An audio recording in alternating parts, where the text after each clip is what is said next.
As Julie Zhu mentioned in her episode earlier this year, management is a job. It can be given to you and it can be taken away. But leadership is a quality you have to earn. And in his first year on the job at Indeed, Quinton Larson earned his leadership stripes several times over.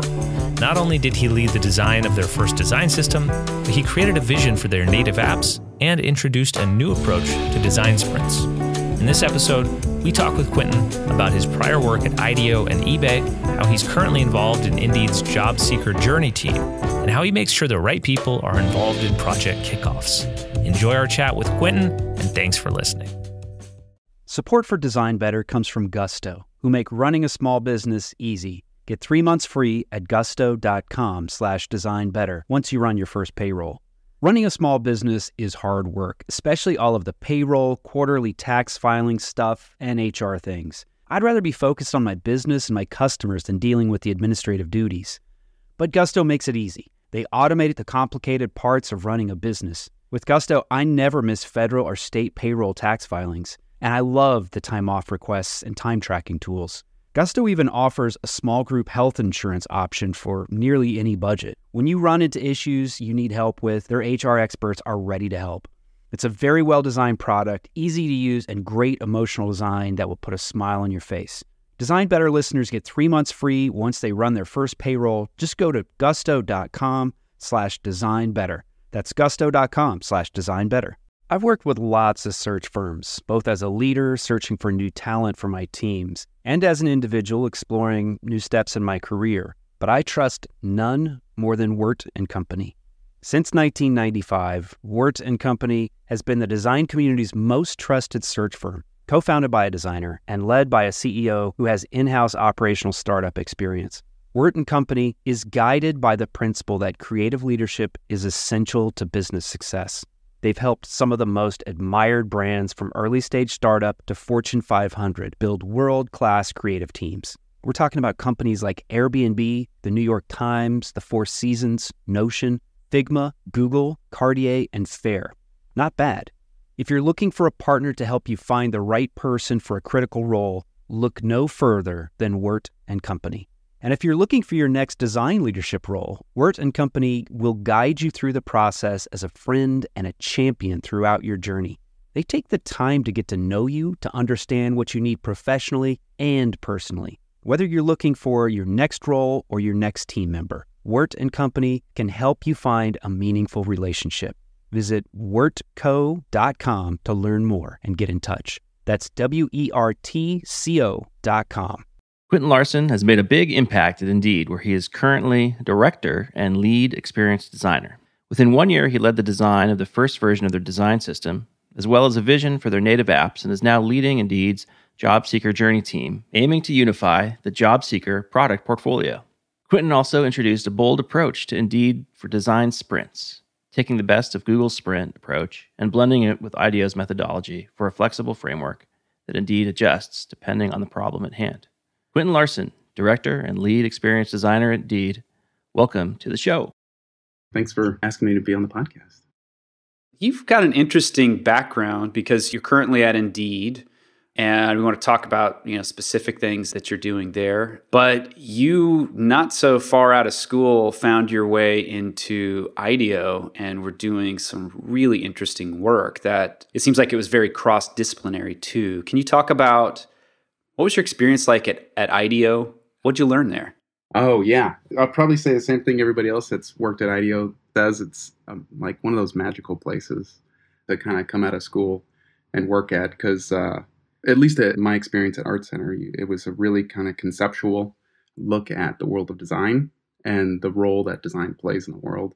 And you really kind of look at things that aren't in the scope of putting kind of business or product first. It's really about what are we solving? How are we making the world better? And finding my way into IDEO, which is the story in itself. Like I thought I totally bombed the internship interview and everything, like just totally wrecked it, but turned around and it actually went really well. Why did you think you bombed it? Oh man. So I wasn't, it was a really small interview at school with two designers from IDEO. And I brought in my laptop. I brought in my phone because I had a prototype on my phone. I brought in a whole bunch of printed process books. I didn't have a presentation put together because it was a brand new thing for me. So I didn't really understand the process. And so I went in and I was like, hey, I have these projects. Here's the prototype. Here's the process books. Here's kind of like the web version of it. And I'm kind of jumping back and forth between everything. And at the end, they were like, this is great. Like the work's really, really cool. You were just kind of all over the place a lot,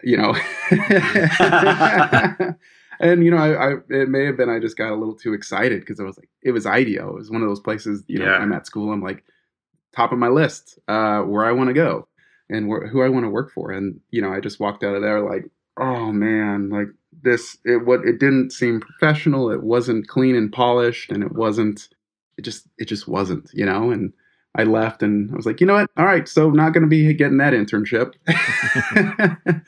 And they called back and was like, we loved it. So let's continue on in the process. Did they give you any feedback or specifically what they loved about your work and your presentation? The presentation probably less loved, but I think it was more of the work and the thoughtfulness of behind some of the projects I was doing and just showing kind of the entire solution. So if it was an app, it wasn't just a couple screens. It was like I thought through the entire architecture and the ecosystem that it lives in. And then the app lives inside of this longer journey, understanding the perspective of the human and how they're using it and like in the real world, like, it's like, I even find myself doing this nowadays is, we're creating these amazing products and we sometimes forget to take the step back and understand, what, this person is looking at that app badge on their phone amongst hundreds of other app badges. And we enter into their life for a split second and maybe a couple minutes at best sometimes. And maybe we want to increase that engagement because we think that we have something valuable to help with their lives. But at the same time, we also need to respect the life that they're leading and be aware of that and make sure that our time with them is the most valuable it can be and doesn't pull away from what they're doing, but it enhances it in some sort of manner. That's a very different perspective than many companies have in the Valley. Yeah. It's a personal sort of respect for life that I really try to introduce into the work. Engagement is definitely one of those things that we want to measure. We try and, look at engagement as level of success, but engagement for how long is the question. It's like, if you're really moving somebody through getting a job, can we do that as quickly as possible and still deliver just as much value? They don't need to be on our platform looking for an hour trying to find a job to apply to. What we really should be focusing on is getting them to that application and that moment of encouragement and empowerment and saying, yeah, I do have the qualifications to apply for this job and I'm excited about it. And getting them to that point a lot quicker than letting them churn and kind of spin in these moments of kind of like fear and uncertainty. And to be like, you know what, maybe I should apply, maybe I'll think about it a little bit longer. And them kind of then still going back into the search process of maybe there's another job out there, maybe there's something else. So just trying to make people's moments on our platform as quick as possible. And just to clarify for our listeners, you're working for Indeed, and if you haven't encountered Indeed before, most of us have, but it's a way to find your next career move. So yeah, that's a big focus of what you're doing today, trying to solve some interesting design problems there. But could we dig back into IDEO a little bit? Can you tell us, you felt like you bombed it. You didn't actually bomb it because you killed it and you got the job. And you jump into IDEO. What was that like? They're famous for solving process issues, pioneering process. Yeah. What did you learn as a designer that you take with you today? I think the biggest chunk of it is that empathy part, really understanding how to put yourself in the shoes of who you're trying to create solutions for.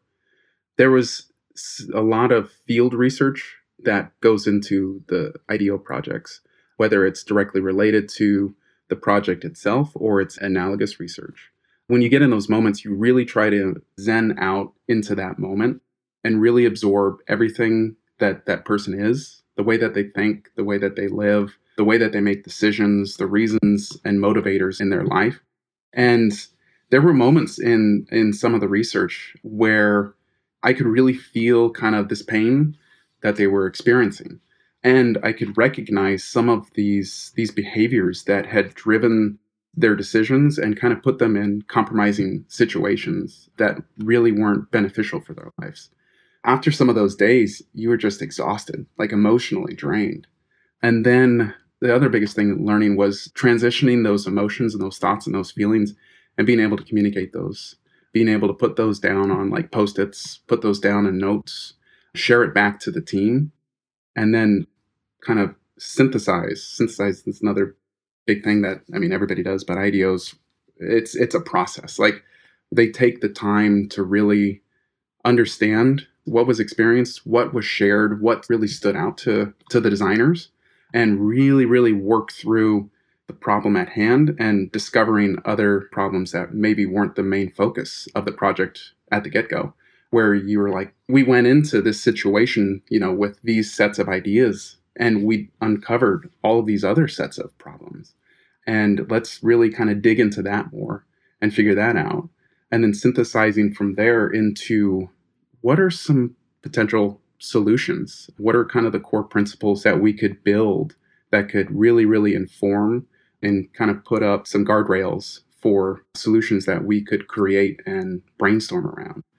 So I think what I really, really learned from IDEO was all of that front-loaded part of projects, of figuring out what should we design and why should we design it. So I wanted to go back to something you said a little earlier. I think Aaron and I both kind of perked our ears up when you said that respect for life is something that's important in the context of designing products. Mm-hmm. And I think that probably empathy is a piece of that, but maybe it goes even beyond. I'm just curious if it does. It's interesting because it starts to touch on kind of like my own principles that I've started to develop through my process as a designer and just my experience is the respect for life. There's definitely the empathy part and understanding, like how does our product work into the daily lives of people. But I think it's even beyond, it starts to get into even just our industry where not everything needs to have a technical solution. Sometimes there's beauty in friction, as long as it's not damaging. And sometimes there's growth from friction. And we are so focused and we're so excited to create solutions and make things easier that sometimes we don't really understand the long-term implications of removing some barriers that maybe create moments for people to learn something about themselves or grow as a human being or develop a behavior that will be with them for life, where, it's maybe teaching them how to interact with society or with another person. And there's certain things that we're so excited to solve and remove some things that we may not fully understand how that could affect that person later on and at a social sort of like larger scale as us as humans. So I know it's probably a little abstract and very vague. It's a particularly interesting topic though, because there's a lot of conversation about addiction to our devices, addiction to content. I think almost all of us in the industry have felt that in a personal way at some point. And so to hear a designer who is in the Bay Area really thinking about this in a thoughtful way, I think that's kind of unique. So just curious, like the notion of respect for life, where's that come from? What's your personal connection to that? I think it's, this may be a little embarrassing, but I have this, almost like these two sides to me. If I think of like Inside Out, you have like your little personalities inside. But one of them is like this designer who just loves to create and make things and solve problems and look at things and be like, oh, this would be a great idea to do. And then there's another part of me where it's just like, you know what? None of that matters in the context of a larger universe and humans and connection. There are solutions and some things out there that there's a lot out there that has made our lives better. But there's this total opposite side of me where it's like, you know what, man, I just want to live. I just really want to be with my wife. I want to be with my family. And I want to just make those relationships really long lasting. And it's interesting because about a year ago, my dad passed away and he was all about work, all about business. He worked. He was on a business trip, and that's when he passed away. But that was his life. And one of those things, like, you always hear people talk about, when you're on your deathbed, the last thing you're going to say is, God, I wish I worked more. Yeah. And so it's one of those things that I guess I kind of keep in perspective as I work. The things that we're making, the things that we are doing are making lives better for people, especially at Indeed. We're trying to connect people to kind of the most basic necessity, which is work, but also work enables, payment and money, and you can, survive off that. So that's unbelievably important to me.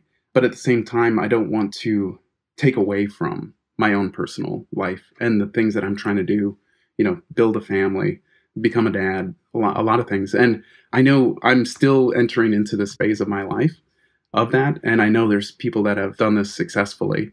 And so, I don't want to speak out of turn and saying like, oh, you can't have all of it. Which I think you can. It's just, there's definitely that balancing moment of figuring out when work maybe starts to bleed a little bit too much into life. That's kind of my own personal perspective on it. And I probably am rambling a bit on it, but not at all. It's super relevant, especially I think in our industry. For those of us who've been in the industry for a little while, you start to recognize how it's intense. It's very intense. And we recently had Jake Knapp on the podcast and talking about his new book, Make Time. Yeah. He lost his father early, and it's changed his perspective as a father today. I've met Jake's son. He's a wonderful kid, and Jake's a wonderful dad. Yeah. And he's very mindful. He is, someone who has built an inspiring career, not unlike yourself, and also found a way to use your words to have it all, to be able to also be present. And what we hear from our listeners is they want that. They want to find that as well. And I think that maybe from the outside world, what we hear in media is often that technology is tearing us down, but it also builds us up in a really positive way too. Yeah. Everything in moderation. Yeah, absolutely. Absolutely. So, you just mentioned too that you don't want to necessarily foist your advice on anybody, but I think it is good to hear the stories of people that are really kind of like deeply in the process of thinking about, how do I get more balance? So are there any ways that you've approached it that you found kind of successful? I've kind of time slotted my work. It's like I have the time when I get to work and the time when I leave work, and I try and stick to those as much as possible. Depending upon projects and products and launches and builds and stuff, you have to be flexible with that, because I found like too much rigidity starts to create unhealthy tension on both sides, in both worlds, my life and then work. So I try and stick to, like I get into work, I try and work as efficiently as possible. So I've tried to find ways of making my workflow really fast and learning just how to work really quickly, but really thoughtfully. And then at the end of the day, I try and just completely unplug. I found that I need that moment of rest, because it regenerates the energy. It regenerates kind of those creative juices. Because I've gone through those phases of, like get in real early, work real late, do that for an extended amount of time, and then you just feel drained, and you're just like, man, I can't really think as creatively as I was, right? When I was fresh. So yeah, that's kind of been the big thing, is just kind of putting up those times of, this is work time, this is lifetime. So one thing we have heard from reliable sources about you is that you can get a lot of stuff done, that you are very focused and driven and manage to be extremely productive. And it's interesting that you've got this clarity of like, I need this downtime to regenerate so you can come into work. And when you're there, it sounds like you're all there and you get a lot of things done. Can you talk about, and by the way, we hear this from your colleague, Kim Williams, who's also a former guest on the Design Better podcast. And, another awesome, inspiring person in the design world. Absolutely. So listeners, if you haven't heard that episode, definitely worth checking that out as well. Could you talk about at Indeed, are there any secrets or things where you feel like you've figured out how to be super productive, and whether that's collaboration or design systems, What is it that helps you get so much done at Indeed?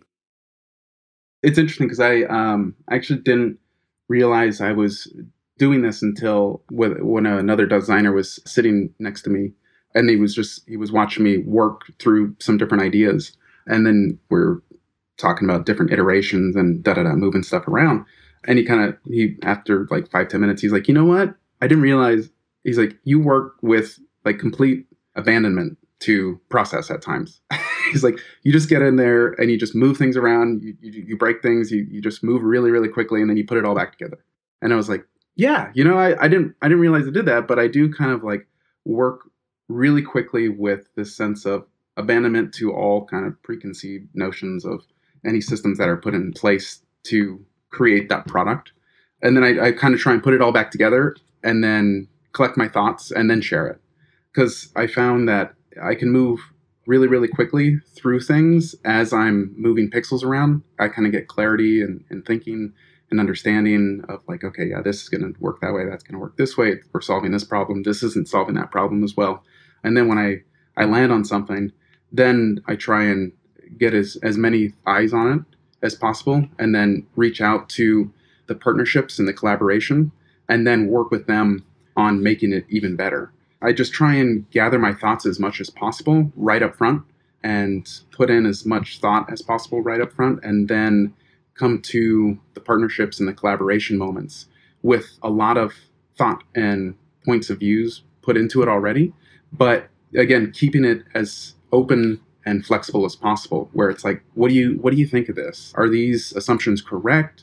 What data do you have? What research do you have? I have my own sets, but I know you have a lot. And so here's this artifact or multiple artifacts that we can point to and say, you know what, this is working, that's not working, and here are the reasons why. Because I found sometimes coming to those conversations early without some artifacts, some visual cues for us to rally around and talk about, sometimes those conversations potentially start to spin just a little bit. And we just really get into talking about the idea instead of just getting it down on paper and starting to move forward with it.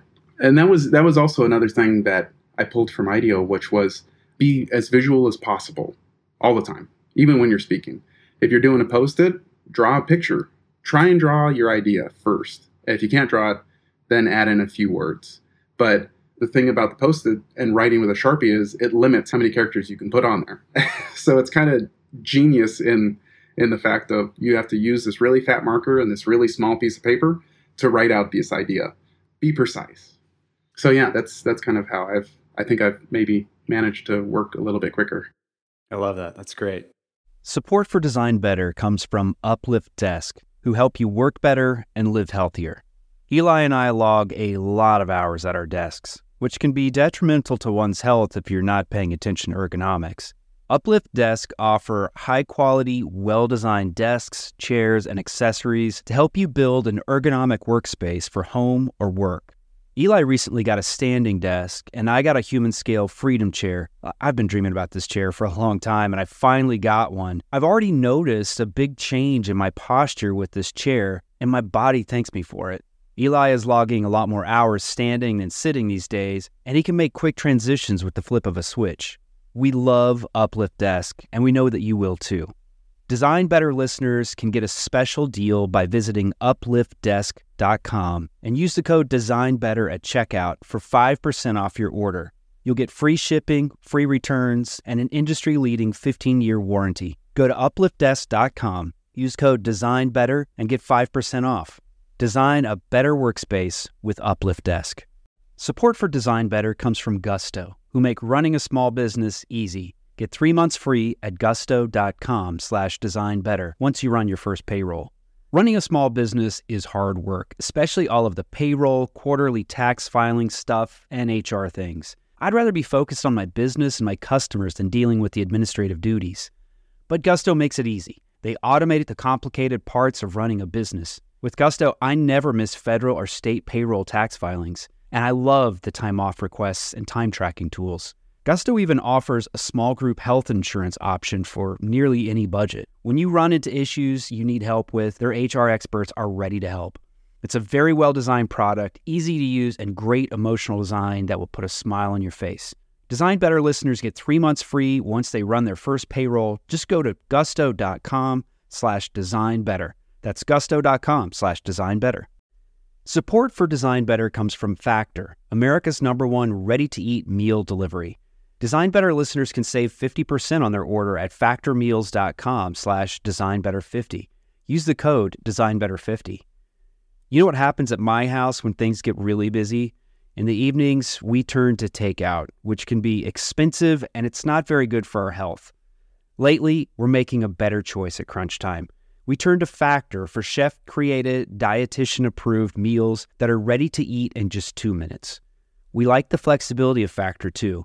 You can change your order up every week with plans from 4 to 18 meals per week, or you can pause or reschedule your deliveries at any time.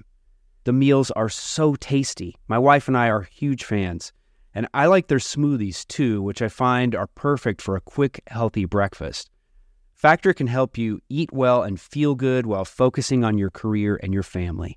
Head to factormeals.com/designbetter50 and use the code DesignBetter50 to get 50% off your order. That's code DesignBetter50 at factormeals.com/designbetter50 to get half off your order.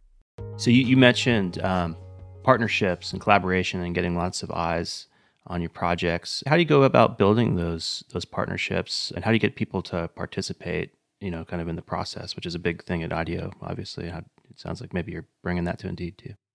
Sometimes it kind of depends on what project I'm stepping into. If it's a project that's already kind of further developed and it has its set of players and the collaboration or in place, maybe we kind of figure out, okay, how do we want to move forward with this? And do we start having one-on-one collaborations, or do we need a brainstorm or a workshop? One of the projects after the design systems for Indeed was putting together kind of this proof of concept for the native app on a really close-in vision of what it could be. And so me and the VP and a couple of designers worked together on putting together some loose ideas of what this native app could be, the architecture of it, and just throwing some ideas up, in Sketch and throwing it in a prototype. And then we kicked off the entire work with a really, really large workshop. And we invited, I think it was around 26 or 30 people from all different offices around Indeed. And that focused on their verticals. It was like the homepage, the search, the My Jobs, the profile, the application flow. And we had a week-long workshop of basically just putting out all of our ideas, all of our research, really getting an understanding for one another's work, coming together and brainstorming potential ideas, and then cross-sharing, really opening up the understanding, like search knows what profile's doing, profile knows what the application flow is doing, homepage, like everybody shares everything so that they can get a full understanding of how their product lives in this journey. And we can start to get on the same page with one another of, like what we believe, what we don't think works as well. And then from that workshop, we took all of the ideas and modified the prototype. And then we started working one-on-one with each one of those teams. And that's still ongoing. We have some limitations that only enable us to work with a smaller set of teams right now. But that's kind of how we're working now. Sounds like a great way to just make sure that everyone has shared understanding and, just looking at a problem from multiple perspectives. Yeah. It's Indeed is really another magical place because everybody is so excited to kind of learn what everybody else is working on and share. That's the biggest thing that I've noticed is the level of sharing and openness is like, here's our files, take a look at it, let us know, take some pieces if you want it, use it in what you're making. And so there's not a ton of kind of like, holding things to the chest and this is kind of like my product and that's your product. And, we'll come together on, once a month and maybe chat about things or something. That's great. Yeah. Can we talk a little bit more about this sort of overlaps with what you're describing, but just how project kickoffs work? How do you make sure that you've got the right people involved in the conversation? How do you make sure that everyone has a shared understanding of what you're trying to make, what the goals are, what you're accountable for? Is there a brief? Is there like a special way that you do meetings, kickoff meetings? It's been different for kind of each project. So I guess maybe that's why it's a little bit difficult for me to answer that one. Getting the right people in the room is also an interesting one because there's so many people that you want to involve, but then you also know like, well, we may get too many people. It gets very complicated the more people you have involved, but conversely, it gets complicated if you don't involve everybody. Yeah. Yeah, absolutely. I think we have the upcoming workshop we have coming up is around 50 people. And that's really, really big. And we're really kind of thinking about how do we make this as successful as possible. And we have a lot of people working on this idea that we're going to be doing the workshop around. And it's all around how do we come to an agreed alignment on the goals for this specific project to be.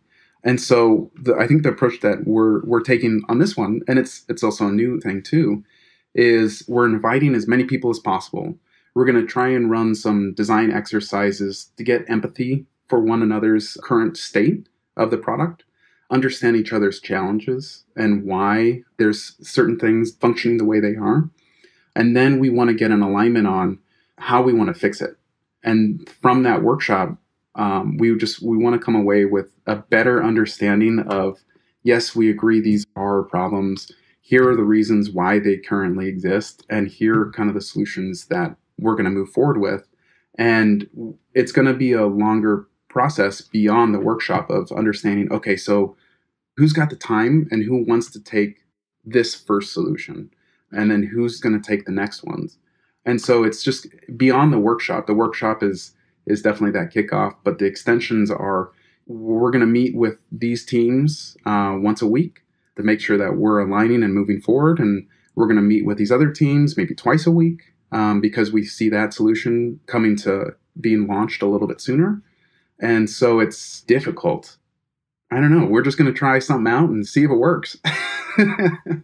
we have a pretty good guess that it will, but you got to be ready to adapt. That's what I found is, if something's not working, don't be afraid to try something new and continue just to always forward progress through things.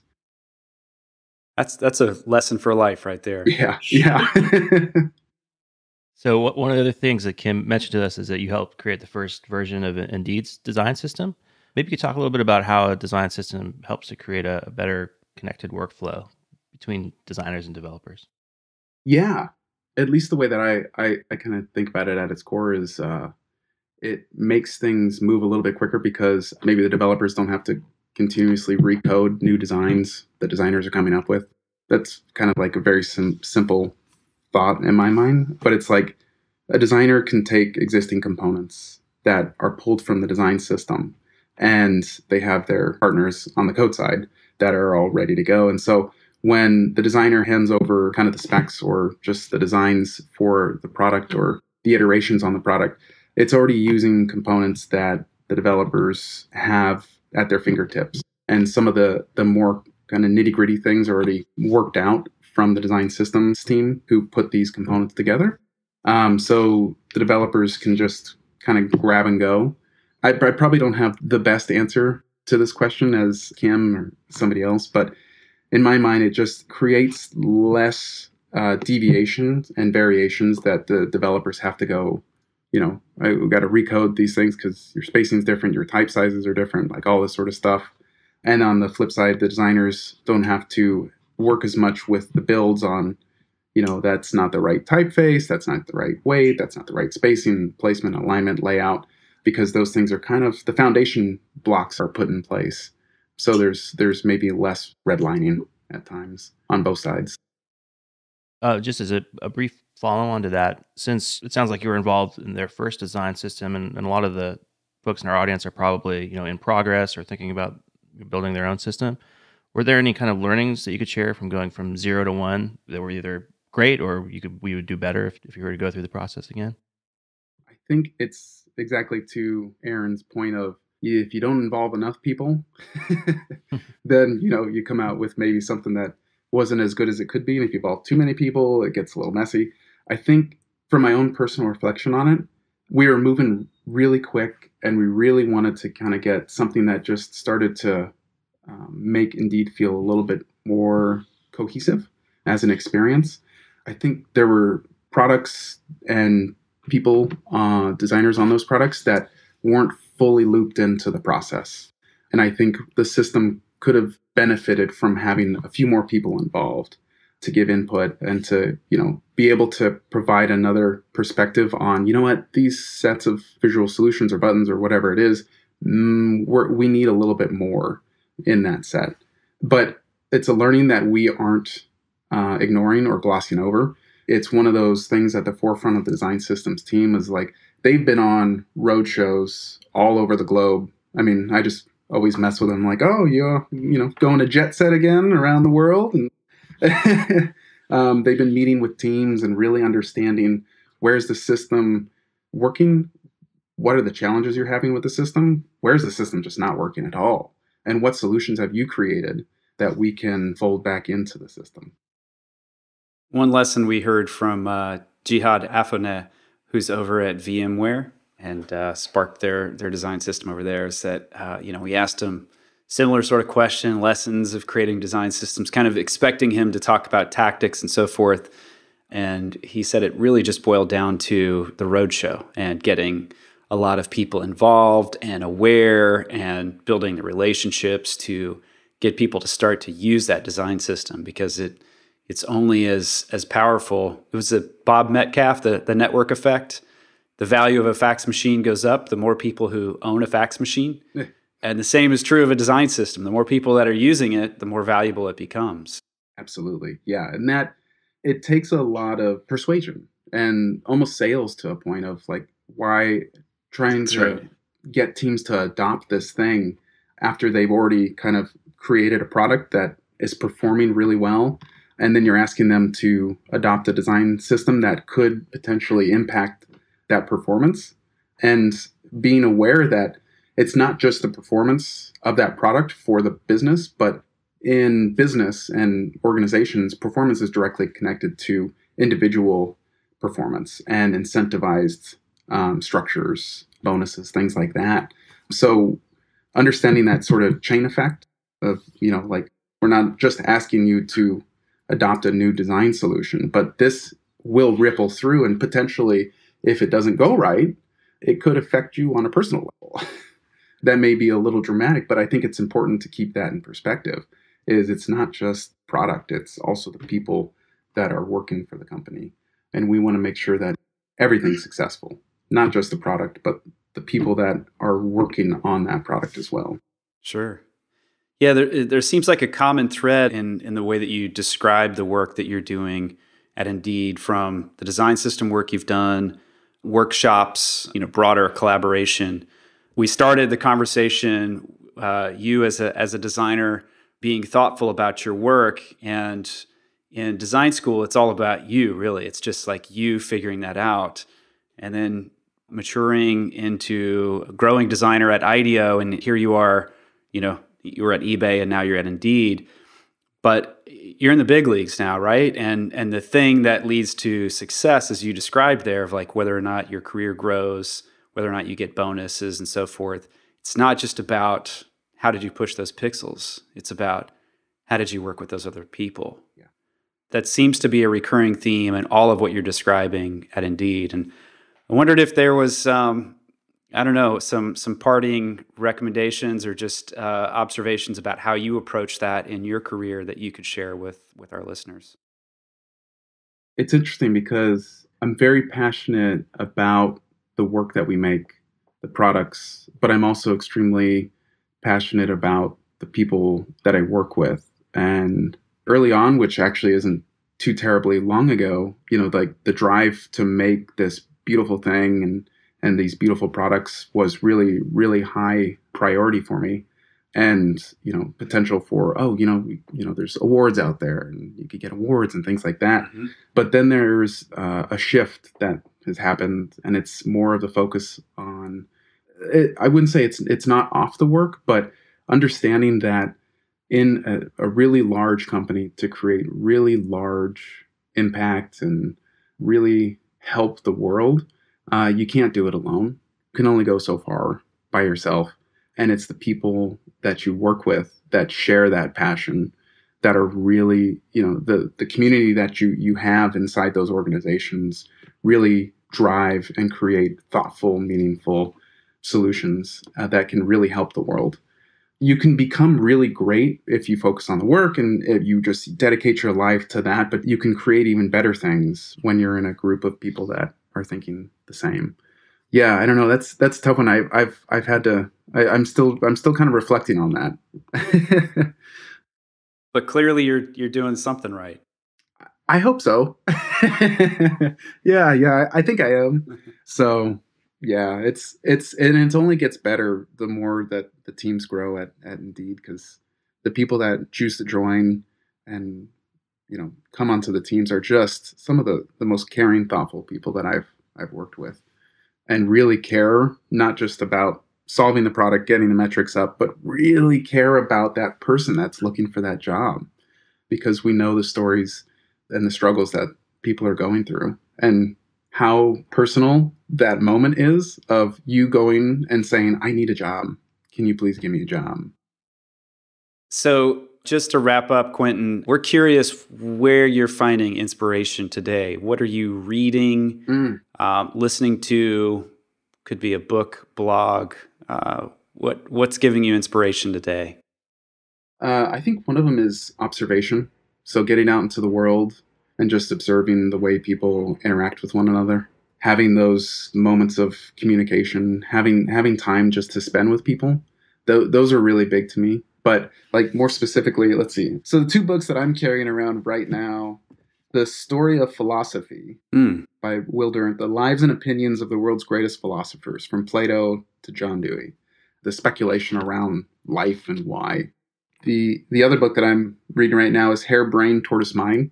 And that one's all about, in this world of fast pace, like let's get things done, is there still value in the slow thought process? Where, ideas come in, they settle into your unconscious, your subconscious, and somehow they just start making these connections or spurring these ideas. And I really felt that was kind of an interesting underlying trend in IDEO, where we really took the moments to sit and think and just absorb the world and let it just be, and then start pulling things to the surface over a day or two through the synthesis process. Obviously, sometimes the project and the timeline would drive how long we had to spend on that, but the moments that we had longer time, I really felt like, there's still so much value to thinking a little bit slower, being a little bit more intentful, and a bit more conscious before you start jumping to solutions. So those are the books I'm carrying around right now. Yet another example of thinking differently than most folks in our industry, where, let's ship it, let's keep moving as fast as we can. Yeah, well, and there's a place for that too. There's huge place. Like I like to take things slow, but when I get into the sketches and I get into the pixel pushing, and it's like, how quickly can I get as many ideas out as possible? Yeah. Yeah. It's an adrenaline rush. Yeah. But then there needs to be that moment of slow down. Let's make sure that these are the right ones before we start launching things. That's great. Well, Quinton Larson of Indeed, thank you so much for joining us on the Design Better podcast. What a great conversation. Thank you, Aaron. Thank you, Eli. I had a great time. Thank you.